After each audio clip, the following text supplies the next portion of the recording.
This is the Relevant Podcast.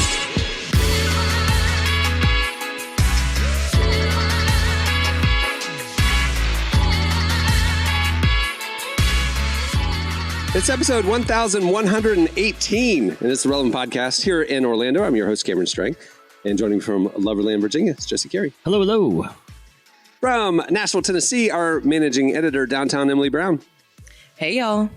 Derek is, I was just on a trip with Derek, and he is in LA right now. So he's out there at Complex Con. They have a showcase at Complex Con. Oh, cool. Right now, so he's out in LA. But joining us from LA, maybe he can go down and hang out with him, is Marty, from Social Club. I would love to if the 10 wasn't on fire. So, all right, if no one heard about this, one of the main bridges, one of the main highways that goes directly to LA, crosses literally through LA, caught on fire. How? How did the 10 catch on fire? Okay, so, at first everybody's cynicism was like homeless people, for sure. That's it. It's homeless. Not. Basically, what happened was a company subleased the bottom area of the 10, and they subleased it to a company that had disinfectant, like hand sanitizers, and like a company with those type of chemicals. So once they stored them there? Yeah, they stored them under the bridge. And by the way, was not paying rent, was behind on rent. Like, it's a whole bad situation. And eventually it caught on fire. There's no safety regulations, of course. The whole bridge melted. And now 300,000 people a day take this bridge. So just imagine the traffic right now. I had to tell actually Derek's business partner, I was like, don't take the 10 anywhere else you want to go. Feel free. But the bridge is melted, and so it takes about now 4 hours to get there. All because of illegally stored vats of hand sanitizer. Yes, exactly. That was subleased and was never, like, no one. You ever seen like Office Space where they're like, for some reason Milton just gets paid off a glitch, and so we just fixed the glitch. Basically, it's the same situation off a glitch. They didn't know that all this was happening, and now they're paying the consequences. It's like, do you guys remember the early days of COVID when there was a lot of like opportunists like going to Costco and this is like before they knew how it was like transferred, and like people were just buying like vats and vats of hand sanitizer and then realizing it all ran out, and they had to do that off-brand weird smelling hand sanitizer. Yeah, it's a weird texture too because it's slippery and sticky at the same time, which is it's very unpleasant. It's probably that. That's probably it's probably somebody made this big purchase and has just been storing it under a bridge until they can offload it somewhere. Yeah, it's all that is under that bridge, and it was on fire, so it's gone now. So don't even worry about it. It's completely gone. Well, we have a great show and story for you today. You want a little behind the scenes? Originally, we had a guest that had a new Christmas project to talk about, but no, that didn't work out. Timing didn't work. We're going to do that later. So we have for you Mike Todd, Pastor Mike Todd, who has a best-selling new book about mental health and trauma. You don't want to miss that. But, it's Thanksgiving week. So we tried our best to schedule the, thematic kind of conversations. But let's go with a bestseller instead, Mike Todd.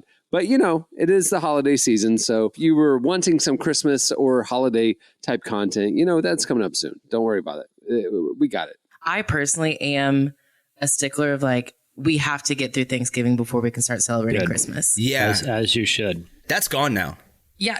I know too many people that already have Christmas trees in their house. Like November 1st, they were posting that they were putting up their Christmas tree. And I was like, we have lost our way as America.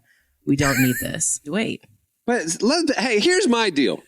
Let people live. Whatever brings you joy, man, do it. That's fine. If you want that tree in your house, that doesn't bother anybody, go for it. No, we are a society of rules. Social order cannot begin to break down. First, we're celebrating Christmas before Thanksgiving. Then, it's anarchy in the streets. There has to be some it's a direct correlation. Vats of hand sanitizer, melting bridges. Yeah, beginning to opportunists are lighting vats of hand sanitizer on fire because they don't want to store it legally anymore. This is how it starts. Slope, and it's kind of sticky too because it's off-brand. Yeah. Do you guys know why? There's actually a reason why we're actually celebrating Christmas earlier. Do you guys know why? Because we love the birth of our Lord and Savior Jesus. I think it's because we're depressed and we want like a holiday season. It's one of the reasons is that, but I was also reading that like they're hiring Santas now. And so Santas are able to work for like a longer period of time to like give money. I don't know. I heard that was one of the like Big Santa there's a is union not of the Santas. one who's for no. Big Santa Big union Santa. is literally putting their, in. I haven't heard a good Santa conspiracy in a minute, so that was good. I support the scab Santas that are going out at the appropriate times. They're always skinny though. That's the issue. They're not like thicker. They're like skinny as can be. They don't belong there. Just kidding. And fake beards. It's like Home Alone. This is a hot take. I actually prefer non-authentic mall Santas, like ones where it's obviously fake beard and kind of stuffed shirt, because there's something just a little unsettling to me that people that are Santas all year round. Like, I actually prefer just the fake beard than someone who is living the Santa dream year round. Seeing a retiree who clearly looks like Santa, like in the middle of the summer, wearing a Hawaiian shirt and shorts, but he's got the full Santa beard and he's got the belly and stuff. That's what he does in the holiday seasons. It is unsettling. I'm with you. It's weird.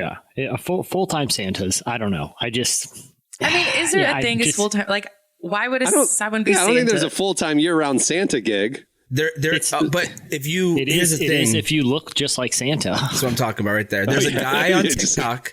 There's a guy on TikTok, and he literally looks like the image of the Coca-Cola Santa. If anybody who's hearing this, if you have TikTok, I know some people don't believe in that, the Ron DeSantis of the world, but if you he's listening, you're good. If you go Ron DeSantis and the Amish, those are the two people that do not listen to this podcast. They don't believe in this. So. But there's a guy, he literally goes sideways and like drinks a Coca-Cola while being Santa.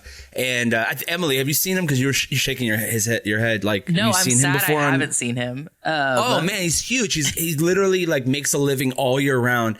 Plays like Christmas music and then just prays with people and like loves God, and he preaches. That's and Santa, but like cool. Yeah, he'll be like, Lord, I pray for little Jimmy and his broken leg. It's like mixed messages. But you have to give him a tip though. You have to give him like a little tip. That's a thing. Like the creator fund has to stack up. Plant a seed. Yeah. Plant a seed. You get it. He'll be like, Lord, I pray for Timmy. It's a $5 prayer, so it ends right now. You give a $10 gift. We'll talk for a little bit more prayer. All right. Stay tuned. Up next, it's Relevant Buzz.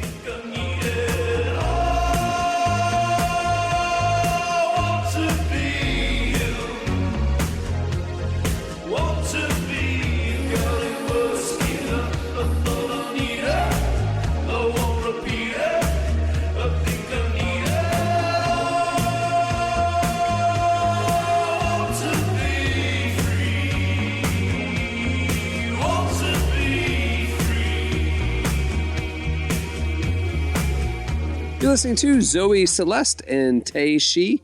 The song is Big Trouble. Today's podcast is brought to you in part by Mercy Ships. Globally, 5 billion people lack access to surgical care. In sub-Saharan Africa, there's only one surgeon for every 200,000 people. Mercy Ships provides free, life-transforming surgeries for people who have little to no access to medical care. They help the blind see, straighten twisted limbs, remove deadly tumors, treat cleft conditions, and so much more. With state-of-the-art hospital ships, they provide safe surgery to children and adults living with treatable conditions, and it's completely free of charge.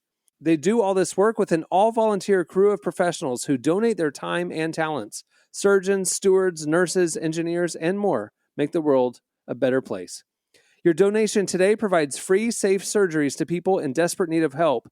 All gifts are matched, so please donate today at mercyships.org/relevant. Okay, it's time for Relevant Buzz.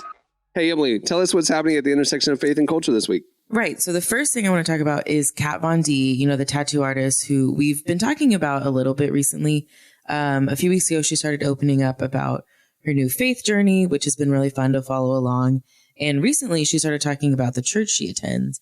And I was pretty surprised to see what she had to say.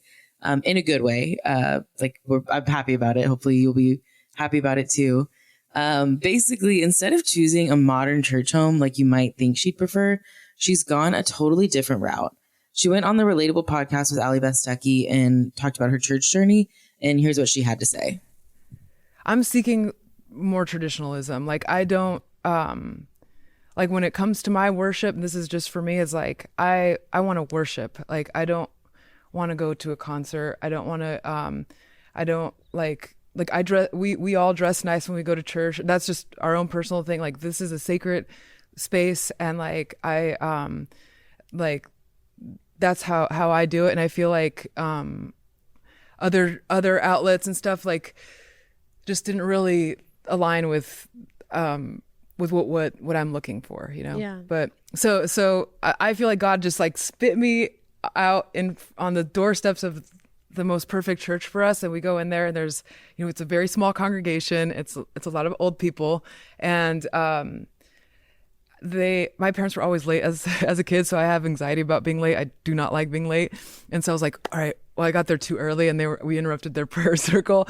And these people just stood up and embraced us. And, they were just, they didn't really care about who people think we are, you know. They were just like, oh yeah, you're the lady that bought the house down the street and we've actually been praying for you. And like, and so then I was like, okay, well, let's try this out. Cause it's like, you know, I want to see if what the pastor's all about, pretty much. Like, I want to learn about the Bible. Like, I don't want like necessarily feel good stories or, you know, like I'm here to learn. And so, and then, you know, Pastor Brian is like, that's what he's all about. So I was like, man, I can't believe that, you know, we got lucky and found this place so quickly.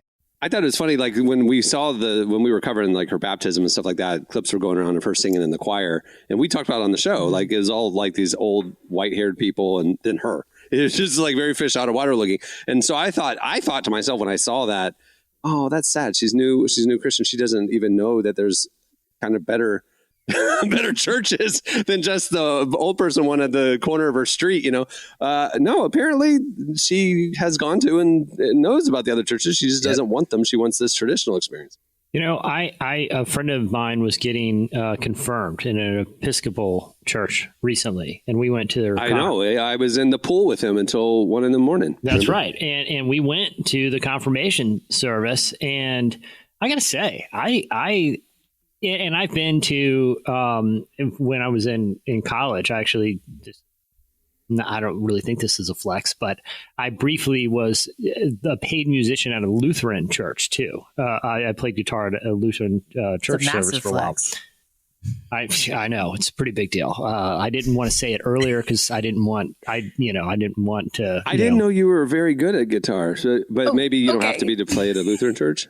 Yeah, I'll say this: good enough. I mean, good enough for the Lutherans. There you go. For those, yeah, it's a low bar. No, but I liked the more. Every time I'm in a more traditional liturgical setting, I really enjoy it. You know what I mean? Like, I like the church I go to, but every time I expand my liturgical horizons, I always really appreciate the sort of like the reverence and sort of thoughtfulness and tradition that goes into some of those experiences.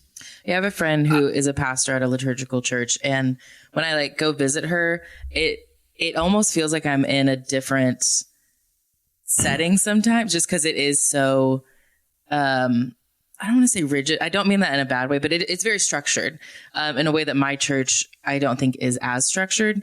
But I'm like thrilled for her because it's like, that is where she really thrives and like she's growing her relationship. And that's how I feel with like Kat Von D, where it's like, I don't think I would get the same out of it at a traditional church, but I love that that's where like her journey has started and that she's hanging out with these 70-year-old grandmas singing hymns, if that's what speaks to her. I think it's kind of on brand for her, for me. Like, she's old. She's like the vintage old school like feel to her sometimes. And so it makes sense to me that she would be a part of a church. My only thing is, I feel like she's the stereotype in the church. You know how there's always that one person inside the church and they're like, oh, yeah. Like, this girl got saved. Like, she's the one that we all point at. Like, yeah, this girl, oh my God, this girl's testimony.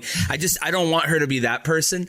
But I do feel like I understand. I love, like, a lot of my family is Catholic. I love going to those Catholic services because there is a reverence and there is like an older crowd that really believes it. And so I love that they really believe it. And then the whole time I'm on my phone or I'm like telling jokes to my wife or something like that, I feel bad for doing that. But I think that like I don't have the reverence that they, you know what I'm saying? Like they were born with this reverence. And you know, when you go to like Catholic church and they have that little thing for your knees, the other day I sat down, like they're like, get up.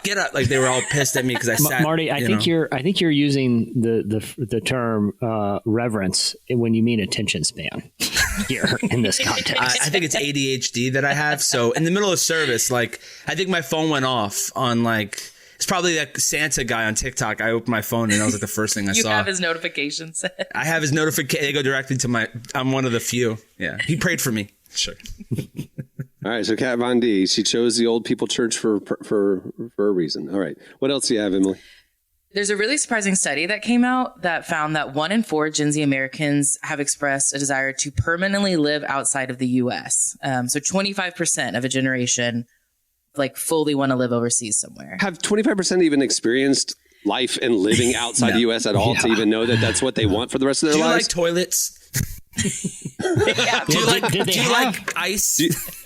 Have you been abroad? Okay, I will say it wasn't like they want to go to places like the UK, like a lot of places in Europe or even like Canada or something like that. Like places they can still what speak. was their reasoning, just out of curiosity? What do you think is the reason? Before I get to it, do you have any guesses? TikTok. I would go political or something. Yeah. They read the letter that Obama wrote to America about how, or Bin Laden wrote about America. Have you heard about that? Everyone's talking about that. People are like, we're leaving America. I saw it on Twitter. Yeah. The Guardian pushed. The political environment was a tiny part of it. The biggest part was social programs. So things like universal health care, better or free higher education, just sort of these like subsidized programs that a lot of specifically European countries offer. Free higher education, but you have a 50% tax rate too. I mean, it's like, I don't know. Like, I don't think they're thinking it all the way through. There's pros and cons on both. It would be my only point. You know, sure. It's not some utopia, or else we'd all be there. Well, I mean, you could say conversely, like you could move to America and it's like you have lower tax rate, but you have to pay more for higher education. Like, I mean, it goes both ways. Guns. Yeah. Honestly, though, 59% did say that was a factor into their decision. Because I knew Gen Z's been affected like more than any other generation by gun violence. Think about like in their early life, they were already hearing about it. I didn't hear about anything like that when I was growing up. I mean, we're all about the same age, but like Columbine was like the first time I heard about like a shooting, and that scared us. I mean, that made the whole church get together and hold hands and stuff. And I think about how my niece. Wait. It made the whole church come together and hold hands? Yeah, youth group. We all like held hands in a big circle and prayed. Prayed. Okay. Yeah, we all prayed for like America. Right. And like we heard about Columbine and it made us all hold hands. Is all I heard. 45 times he was rocking in the corner. That's basically what he, you know what I'm saying? I you know what I'm talking about here. I do think, and I'm not dismissing any of these concerns, right? Like, yes, but I think, you know, there's a tendency in the modern information age for kind of the content that elicits the strongest emotion to be the content that is most prevalent and that people end up consuming the most. And that's for a variety of psychological reasons. People, you know, in Maslow's hierarchy of needs, like self-preservation is going to be above like just being entertained, right? Like if someone perceived threats, so people are always, you know, just biologically predisposed to be on the lookout for, right? And so like modern media consumption is predisposed to kind of just show negative and show bad stuff. Where if, you know, I wonder how much of it is like a perception of negativity and looking for an alternative to it in another place seems appealing because of a perception of these things, when how many people in their day-to-day life actually encounter, you know, these, you know, kind of negative things or like perceived threats, or if it's just sort of a constant flow of negative content has made people want to look for an alternative way to live. You know, does that make sense? It was probably a wordy way of saying it, but I think that could be part, like we see so much, like we see a lot of the negativity of living in America. And I think at the same time, because of TikTok or like other social media, I can see what it's like for a person in England to tell me what their life is like and how they're benefiting from these programs or from this different thing, whatever. And I can think, wow, well, what if I moved over there? Like, I think we're seeing the positives that they're showing, because I'm not looking at like a UK news channel, because they're also getting negative news, but I'm just not seeing it. I first off, Jesse, that was like such a good response. You know that? I felt like that was like the smartest. I was like, you just blew us all away with like on Billy Madison, where the guy just answers correctly. Anyway, but I will say that I agree with Emily. I agree with you, Jesse. Like this idea that the grass is always greener on the other side. Yeah, and so everybody's like you could say all you want. You live in Canada. I have some friends that like live in Canada. They make it look so good. I went to Canada a couple months ago, and I was like, I can never live here, ever, ever. Like, you think it's all great, and then you actually look at what is over there, and maple as syrup Americans, just drenching everything. Yeah, and there's like every store is like kind of off. It's like you don't have like a foot locker. It's like shoe holder. The score of every hockey game's like 3-2. Like I wore a Blue Jays. I wore like a hockey jersey, the Maple Leafs, and these people were like so upset, but in the nicest Canadian way. They're like, "Hey, fella," and I'm like, "What's up?" And they're like, "It's not a good team. Be careful." And I'm like, okay. Like in New York, one time I was wearing a Red Sox, and the guy hit my hat off once when I was like 12. I was like, what the heck? It's different. But I think in America, we drown ourselves in comfort. So we think we want something like the UK, and then you go over there and you're like, wow, I really live a privileged life in Florida. Like everything is huge. Like gas stations exist here. It's different. So I just always think grass is greener. I wonder what the inverse would be. Like how many people from around the world would say, I would rather relocate to the United States. Yeah. You know what I mean? Well, there's literally millions of people that immigrate to the U.S. every year. Yeah. And so the thing too is like, these are just Gen Z. I think there's a line at the border that kind of says there's demand. The interesting thing is like, this is all just Gen Z saying they would do it. It's not like the reality of, are they actually going to do it significantly lower? Like, I mean, I joked about moving permanently to Europe after I went when I was like 17, and I've like gone back a few times. Realistically, it would take a lot for me to like fully move there, because like you said, like there's things I'd have to give up and figure out logistic. Like it would be such a big You'd never move. See your family again. Yeah, literally. I will say this. The one thing I always kind of come back to, especially like in Spain, and I guess this is true for like Central American, is the normalization of naps. That alone is like a big pull for me. Like all the social issues, those are going to exist anywhere, right? It's different ones, but every country is going to have their social and cultural issues. The normalization of naps. But Jesse, it's because they eat dinner at 11 o'clock at night. Yeah, that sounds great. It's like a sleepover every you don't even start dinner until like 9:30. Yeah, Yeah. And usually that's like the first course is like sangria. It's true. You're talking about Spain for moving. Spain, you're talking about Spain here. That is what it's like. Let's just take the best parts of Spanish culture and bring it to America. And then some paella. Best of both worlds. Okay, this does make me wonder, though, like, let's say, sure, a whole quarter of a generation moves away.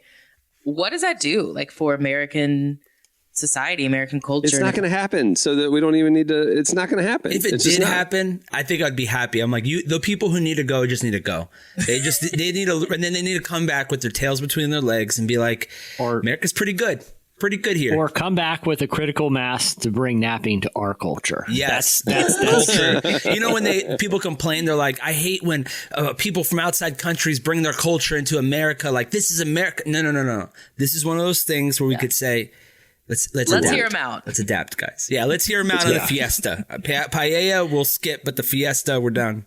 Once again, the Common Sense Party is bringing siestas to, I mean, that's one of our main platform issues, is a lot of the world realizes the beauty and just snoozing for about 45 minutes, about 3 o'clock every day. Why don't we bring that here? You know? I love like we've tried to make a concerted effort to not have jokes run in between Doesn't episodes, matter. because if some people didn't hear the original episode, they're very confused by what you mean by Common Sense Party. Yeah. But I like the fact that this running gag is so Strong. important that we keep coming back I mean, to. it's going to go through the new 2024 political clarity. election. Let me catch people up. I'm running for the presidency in 2024, and it's all issues that we have 100% approval rating on. Okay, we're just going to ignore a lot of issues. I'm just going to say that right now. A lot of stuff I don't have the solutions for, but the stuff I do have the solutions for will make up for it. Yeah. You know, I mean, I'm not who's going to gonna figure vote out the against environmental NAPS? issues. Like, Yeah, that's what I'm saying. I'm not going to figure out environmental issues, but I tell you what, you're going to worry about it less because you're going to be much more well rested in the next 4 years. I believe you, Jesse. If you're not watching this, he has a toothpick in his mouth right now, and I just believe everything he says because he looks so confident with that toothpick. I'm like, I 100% agree. It's like a cigar. It's almost like you're like, here, and I just believe it. I am glad you brought this up because I want to ask about the toothpick. Why? Yeah. I've never seen you just like have one hanging You out were of your just mouth. eating grizzled steak right before we started No, I recording. literally have.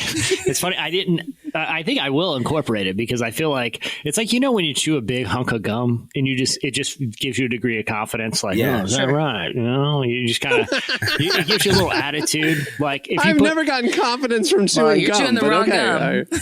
Yeah, I'm like tobacco. I could see some. Okay, real Baseball. quick.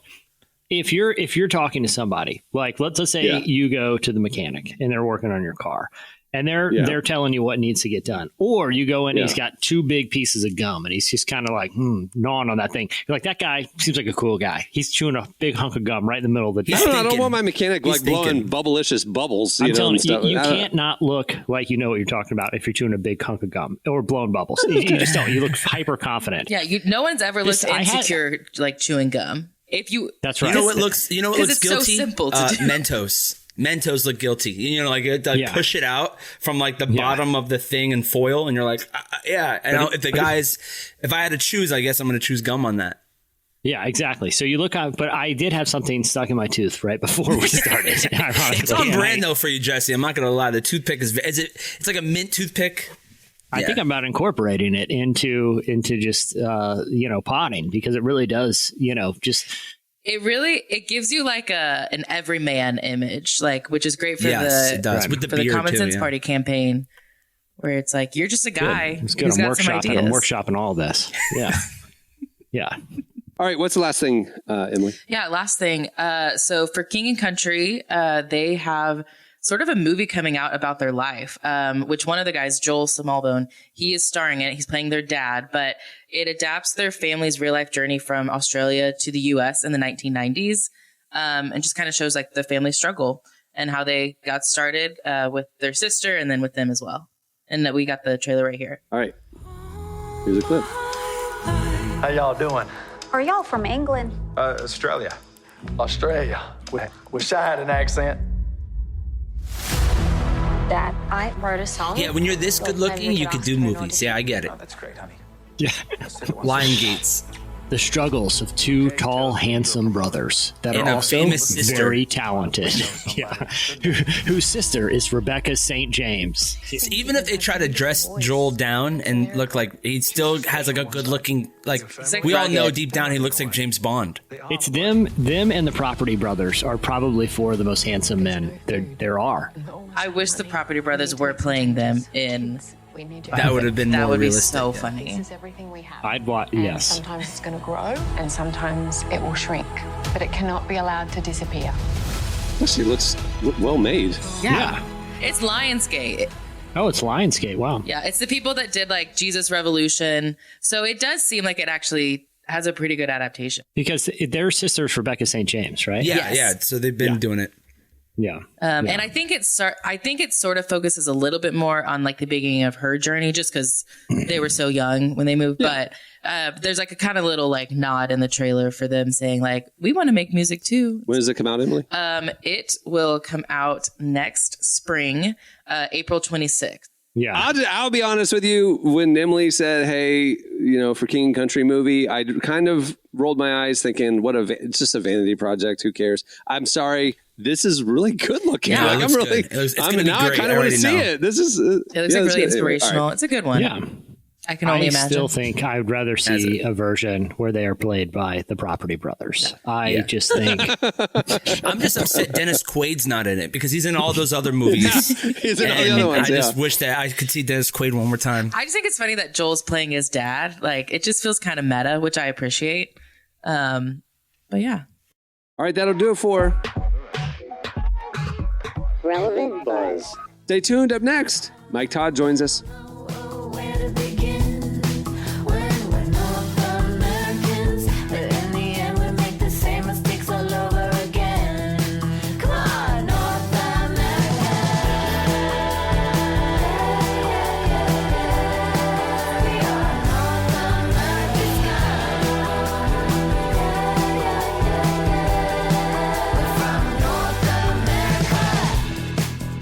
You're listening to Emily Kokal featuring Maya Folick. The song is North American Scum.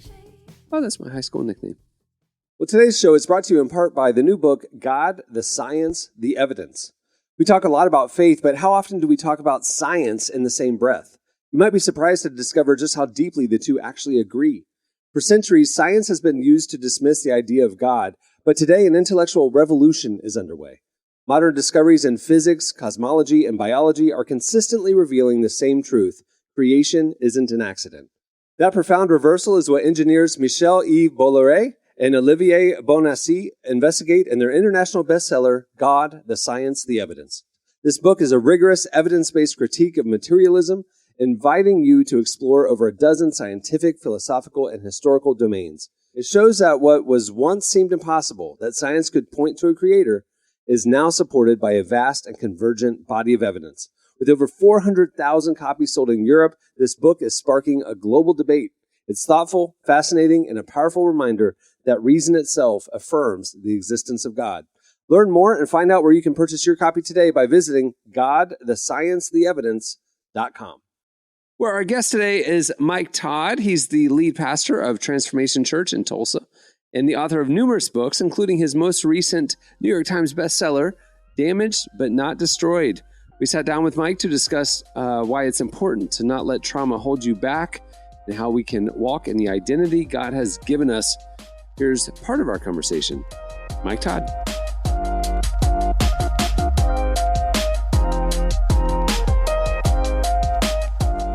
I think maybe a good place to start is, what can you tell me about the message of the book? Number one, I think the overall message of this book, even though the title is Damaged But Not Destroyed, the message is the value is still in you. Like, I'm just looking at so many different people right now who've gone through hard situations, going through disappointing situations, people whose faith has been disappointed or people has disappointed them, and it's taken something from them. And they feel like their worth has been challenged, their identity has been scarred and maimed. And do I still have value?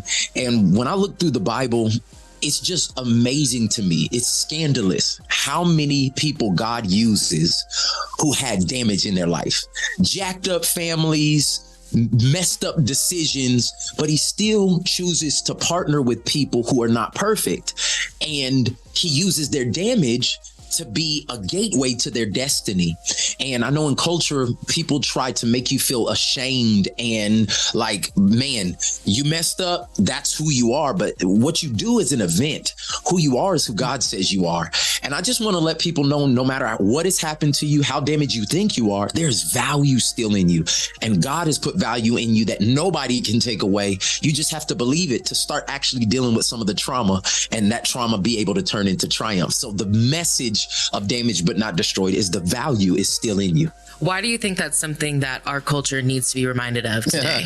Because every day people are trying to devalue, like they're trying to put their opinions on what you feel like you're supposed to do in comments and emails and passive aggressive communications. A lot of people have become more pessimistic than positive, and they're not really looking at the bright side. They say stuff like, I'm just keeping it real, and this is 100% facts. And yeah, I believe that we have to be real with where we are, but that's not where we have to stay.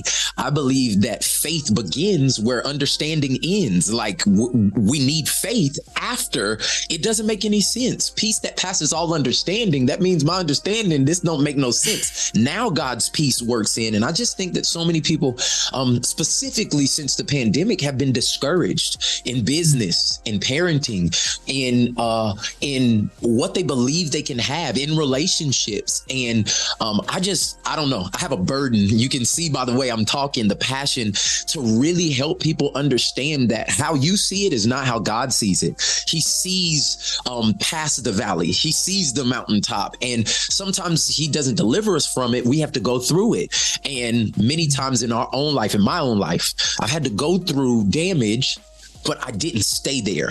That damage was a gateway or an opportunity to go back to God and allow him to take everything that was broken about me and turn it into something that he could use for his glory. And so I don't know. I just think in 2023, in today's age where everything is trying to find what's negative about it, I think somebody needs to be trying to find out what's positive about it, what's good about it, what's life about every situation, even if it looks bad at the time.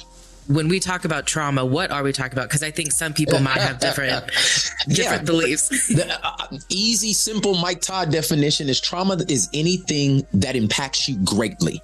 So, because a lot of times people think trauma is just bad things. In this book, I talk about the trauma of success, because that impacted me greatly.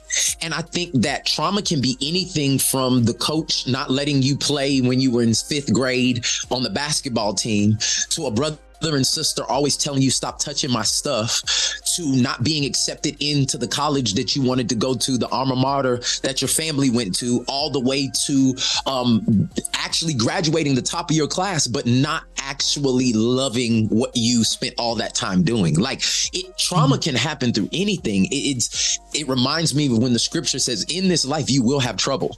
I say like, in this life, you will have trauma. Like the trouble will cause trauma. But the truth of the matter is every trauma, every trouble is actually an opportunity for you to learn something about yourself and learn something about God.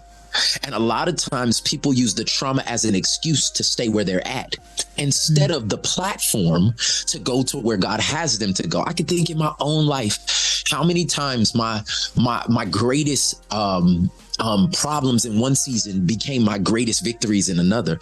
I used to have an addiction to pornography, and I remember being so steeped in that valley and perversion and all of those things. Like, will I ever be free from this? And actually saying something about it, confessing to the community that I was around, letting the people that actually cared about me know, like that was the hardest battle for years. And people want to be like, yeah, for a couple of weeks. No, for years. Like it was about, but once that dam broke and I was able to release that, help started coming. And now it's been a decade and a half that I've been away from that addiction. And I can relate to people now who are still in that. It became my platform. And that's what I'm just trying to tell everybody. Like if you face the pain, face the trauma, face the hurt with God's help, it actually turns your pain into your platform. And I really do believe that on the other side of your greatest hurdle is a great victory. And that's why we made the subtitle From Trauma to Triumph, because I believe every fail has the potential to turn into something in your favor.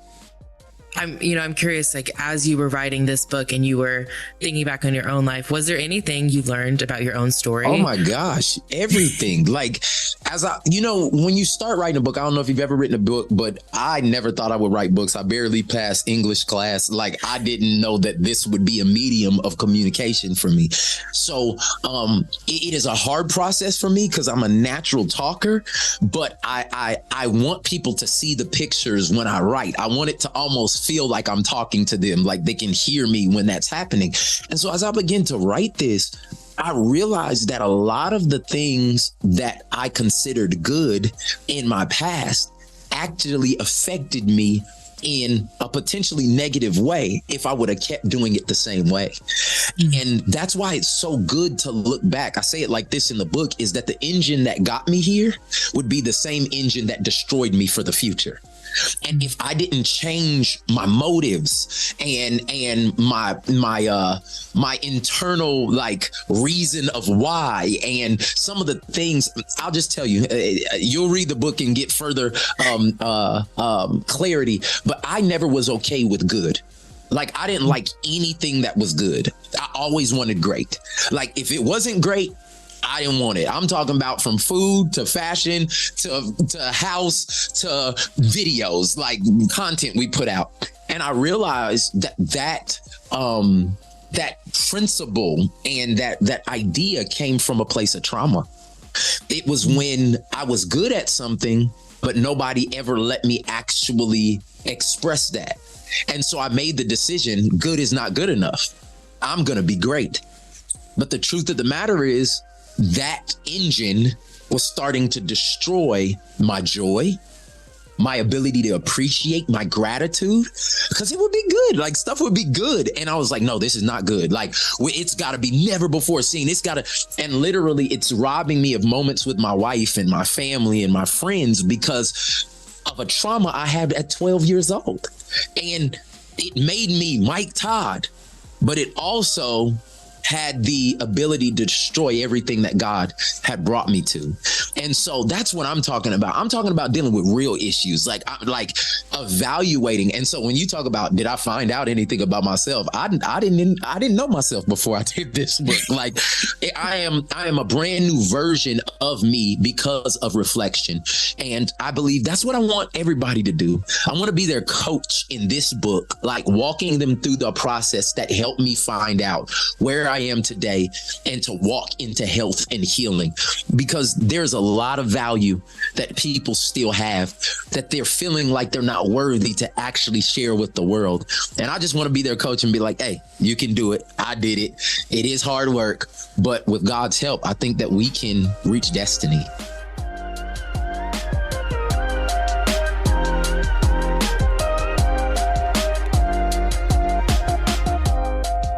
That was Mike Todd. Make sure to check out his newest book, Damaged But Not Destroyed, available now. All right, stay tuned. Up next is your feedback. And I'll be there for the highs and lows. Give you mine if your heart gets broke. By your side when you're all alone, I will be there.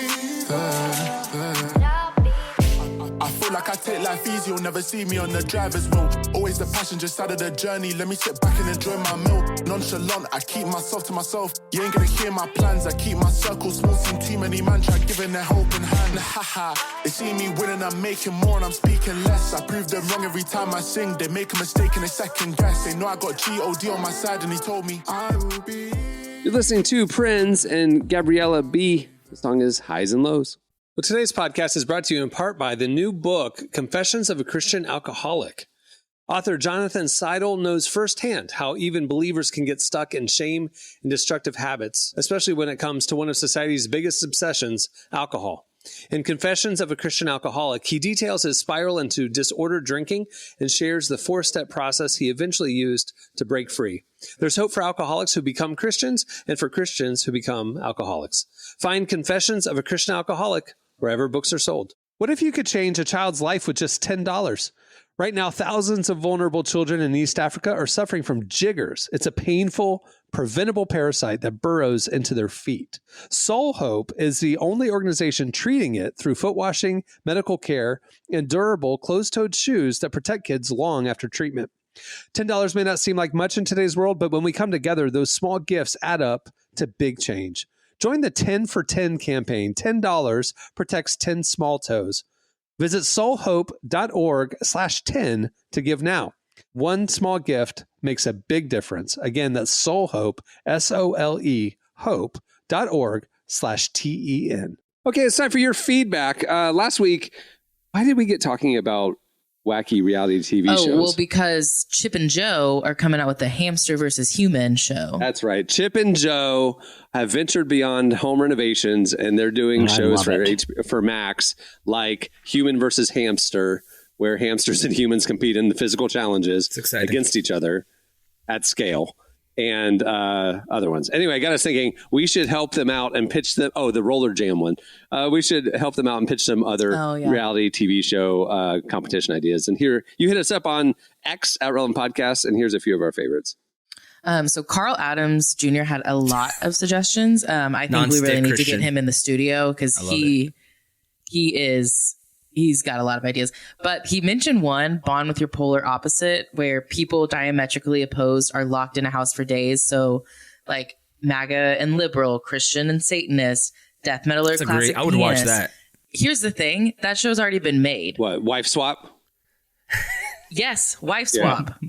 The early 2000s show. That show is insane. I obviously literally like I every now and then will go back and watch a Wife Swap show because I love a good chaotic 2000s reality TV. And it is insane. Like they really put, first off, the concept of swapping wives. I'm sorry, a man came up with that idea. There's no way a woman came up with that. And that these families agreed to it. Like they were asking someone to be murdered. And it's shocking no one ended up dead. I'm not going to go off on a tangent here, but I was actually thinking about this the other day. I was having a conversation with a buddy of mine, and somehow we were talking about elaborate funerals, and I said, "Have you ever seen the funeral clip from one of the guys? I think he was the baritone in the Chili's Baby Back Rib song." Okay, you know, I got my baby back. Barbecue sauce. Okay, the barbecue sauce. That guy. Okay, when that guy died, barbecue sauce died. I didn't know he died. No, he's. This was. I'm not making light. This was years ago, and his funeral was covered on a show, like a Discovery Channel show that was just about elaborate funerals. You can watch the clip online. We should probably pull this up. The pallbearers, okay, are bringing his coffin. His coffin is shaped like a big barbecue pit. I knew that. And I knew you were going this way. In the barbecue pit. And as they're walking down the aisle, it's in a church, and they're walking with the coffin, which looks like a barbecue. They're going, "I want my baby back, baby back, they're all, baby one back." Tears rolling down the cheek like the Indian guy. They're doing the Chili song, and then they bring him on stage, and then they have like a barbecue in the church, like a pig picking barbecue. There are live pigs running around the church for the barbecue. Anyway. The only reason I know about that is because there was like a show about the world's craziest funerals or whatever. It was the Wife Swap era. It was when there was reality TV. There was no holds barred. It was the golden age. It was like Billy the Exterminator. It was. Oh my God! It's TLC's best funeral ever. Wow, that's a great. All I have to say is I think there was a golden age of like reality TV where it was just amazing, and that's why I appreciate. Yeah, watch this. They're singing, "I got my baby back, baby back, baby back." That's not serious. He's in a smoker. They're gonna eat him after. That's what it feels like it's gonna happen. But I'm just saying, this used to be any given afternoon on American television. You could stumble on some great show like this. It really was the golden era. Look in the corner. Bring back. Remember the Oscars.biz? This is the type of stuff we were recognizing. He's got the speaker has the Reverend has a chef's hat on. They're sitting at barbecue tables in a church. But it's literally the guy, the barbecue sauce. It's that guy. Wait, okay. It keeps cutting to people who are like laughing, singing, praising, and then it'll cut to someone who's like actually sad crying. Yeah, this is a celebration. This is a celebration of a great life. And it feels cannibalistic. Because he was in the barbecue pit. They buried him in a barbecue pit. But he's famous for being the barbecue sauce. Smoker. When y'all say barbecue pit, I think hole in the ground. It's the smoker thing. You can buy it at Home Depot. Yeah. The live pig. When you're driving and you smelled it and you see the guy outside when you're driving, you're like, oh, that guy sells barbecues. Pull over. There's a guy on the left actually barbecuing during the eulogy. Do you see? Yes. Yeah. There was that pastor's preaching too. That pastor be preaching. Look on the left side of the preacher. There's a guy actually barbecuing during the service. This is how I want to go out, guys. By the way, it's going to be a fun celebration. But I'm saying the guy was immortalized as one of the most iconic commercial jingles, maybe of all time. Name five more. That's "I Got My Baby Back." Yeah. this is all I'm saying is there was a time where any given day you could turn on the TV and find a cool reality show like this. It was so pure. I'm glad we're doing this. It really so was. pure. Okay, Ben Stroop says, I love this idea. Ben Stroop has had several, but I love this one. The Try It Diet. It's kind of like Wife Swap, but two families swap food lifestyles. There's an all-natural family who has to only eat ho-hos and pizza. The junk food family eats only quinoa and lettuce. Who taps out first? Yeah, I'm in. This is Carl again. I could be on this. It's called America's Least Handy Husbands. Win cash and prizes by successfully doing relatively simple household chores. Loser gets unlimited free lifetime handy services sponsored by Angie. Listen, I would be the world champion of this show. Yeah, not only will I not be able to do the task, I will make whatever the problem was significantly worse by even just attempting it. That is, I could be the world champion of that. I like Ben's suggestion, undercover CEO, because it's like reverse of the version that's already out. But this one, instead of like finding out the problems of the company, he's suggesting just live like the CEOs, go on a private jet, go to huge dinners, just all the excess, just use it all. And let's see how bad that hole can go. So the primary conceit of the show Undercover Boss is you take the CEO and give that individual a job as like kind of in a blue collar position in a company. You're saying take one of the blue collar employees and give them the power of the CEO. Money, everything. And then at the end of the movie, there's still somebody who gets a 1999 Nissan Altima, because the family lost their car type thing. So like there's still somebody getting a car at the very end. And he's doing 50 grand and stuff. That would be so much more entertaining than Undercover because there's no lessons learned. There's no hugging, no lessons. That's what we're trying to, the Seinfeld method is what we're doing. Then they have to go back to their normal life. Yeah, and that's then they have to go back to their crummy life and be like, babe, remember when I bought that meal in Dubai? We flew to Dubai and saw Beyonce. Yeah. And, for the company party. Anyway, Ray Guevara says the Newlywed Show, but the twist is for every wrong answer, your partner gets to type one more letter into your address bar and see what comes up as auto-suggested websites based on your browsing. I'm surprised that doesn't exist. I'm legitimately shocked. Like that isn't like a Netflix show. There like, was a show kind of like that where do you remember like every time you do something like right or they would ask you another really intricate question about your life and they had your body on like a truth. It's like truth or false. And they had your body on a lie detector. And if you like fail a question, the guy's like, are you still in love with your ex? And then the girl's like, yeah. And the whole family's there. It's like destroying families and stuff. It's a real show. And the guy's like, the girl was like, yes, I am. And her husband's just like really just depressed and sad. And it's just I think it ended after like 2 episodes. It was pretty tough. It was the golden age. It was the real golden age. No one ever came out as a winner on those reality TV shows. Everyone lost. A lot of people say like the Mad Men, Sopranos, Wire era was the golden age of television. I disagree. It was Flavor of Love era. It was 2000s reality TV. It was when I could watch Flavor Flav like in a reality dating competition. The prize was that you win a relationship with Flavor Flav. Yeah, that was the prize. And not if the I wanted more highbrow content, I could go and watch the baritone from the Baby Back Rib song "Get Buried in a Barbecue Smoker." That was the highbrow. What was TLC doing before reality TV? Honestly, because this is early 2000s. The Learning Channel. It was called The Learning Channel. It was educational programming in the 80s and 90s. This is a good clip because I don't think anyone knows that the Learning Channel now has 90 Day Fiance abroad. And Honey Boo Boo's holiday special. Ethically, they went. Like all of their shows are like ethically questionable, where it's like we're really exploiting a lot of people. It's the freak show from the carnivals back in the 1800s. It's like, come look at these freaky people. That's TLC. Remember No Neck Ed? No Neck Ed? That's a TLC star right there. Like, he's my Roman Empire. Yeah. There was a brief time where they went all in on like the Amish and then like people addicted to eating hair and stuff. I still watch those wives, though. Still going strong. The guy's in love with his car. I was more into the ones where it was just awesome blue collar job. It was like Billy the Exterminator. You never knew he's going under somebody's house and pulling some angry possum out, or like a hornet's nest at a minor league baseball park or whatever, with no protective equipment, you know? Right. He just wings it. Or like, yeah, towing show. Did you ever watch South Beach Tow? I was just watching that yesterday, Emily. I was looking up the clip where the guy jumps over and falls down 2 flights of a parking garage. There's a new primetime repo show. I'm in. There's a new storage unit show. I'm in. It was just like, just inject those into my vein. To me, that is the golden age of television. Man. Yeah, and A&E. The funniest thing is that TLC and True TV.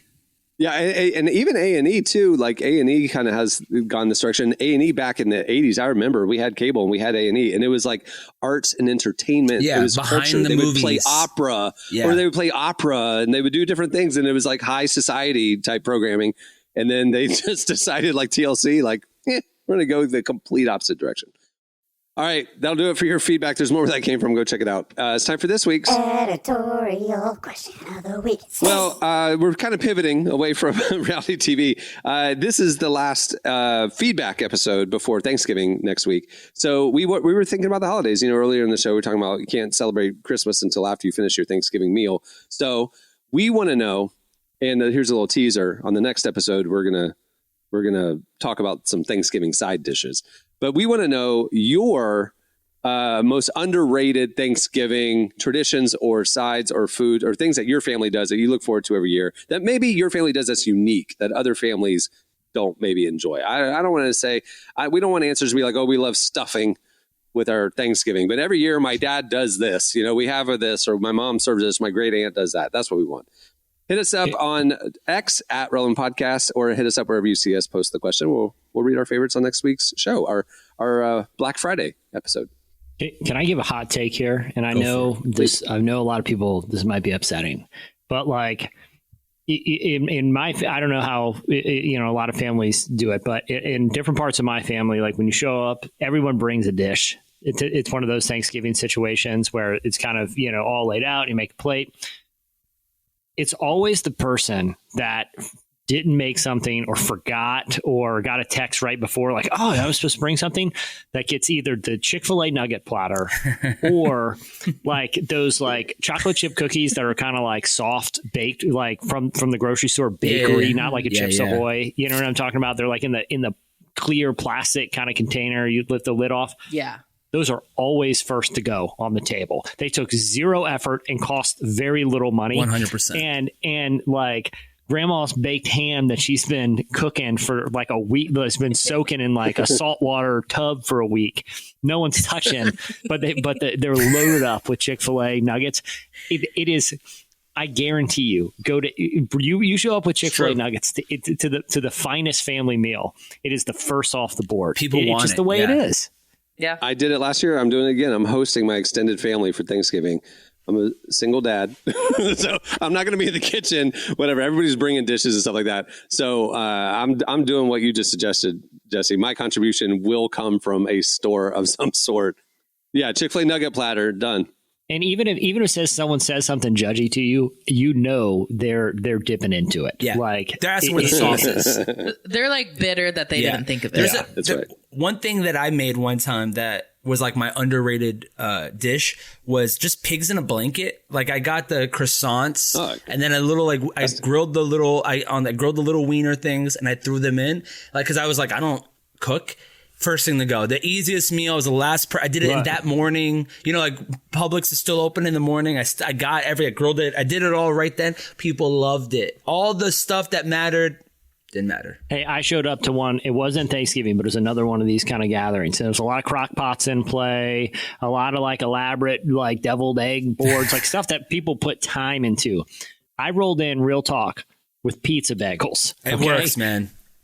It works. Guess what? Does. Guess what was first gone? Guess what? There was nothing left of. Yeah, guess who's an American hero now? Dude, did I get judgy looks rolling in with the plate of pizza bagels? Yeah, I did. But guess what? It was all those weird meats that they've been crock potting all day. Plenty left. Plenty. You're going home with all the kids love you too. They're like, Uncle Jesse. He brought the pizza bagels. I'm not going home with one pizza bagel. Sorry. That's a real story. All right, hit us up. We'll read ours on next Friday's show. All right. Well, before we wrap things up, I want to thank Mike Todd for joining us. Make sure to check out his newest book, Damaged But Not Destroyed. A lot of people are liking it. You don't want to miss out. Get it now. Some updates. I give you the same ones almost every episode, so I'm not going to. Just follow us on the socials. Check out the website. Check out Relevant Plus. Get our newsletter. All the stuff you should be doing if you like Relevant. Hey, if you like the show, actually, rate us, review us, wherever you listen. All right. And then we'll wrap it up. I'm Karen Strang. I'm Jesse Carey. I'm Emily Brown. I'm Marty. We will see you on Tuesday. Have a great weekend, everyone.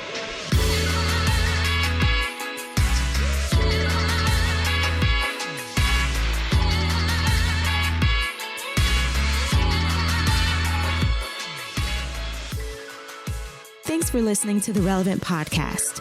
Check out our features, interviews, and news updates every day at relevantmagazine.com. And make sure to follow Relevant on Facebook, Twitter, and Instagram for the latest. For more great podcasts, browse the shows on the Relevant Podcast Network, which you can find at our site. And while you're there, don't miss the all-new era of Relevant Magazine. A new issue releases every other month at relevantmagazine.com.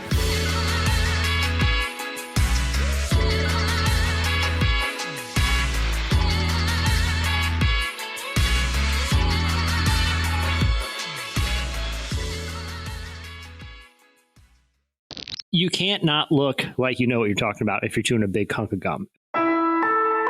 Relevant Podcast Network.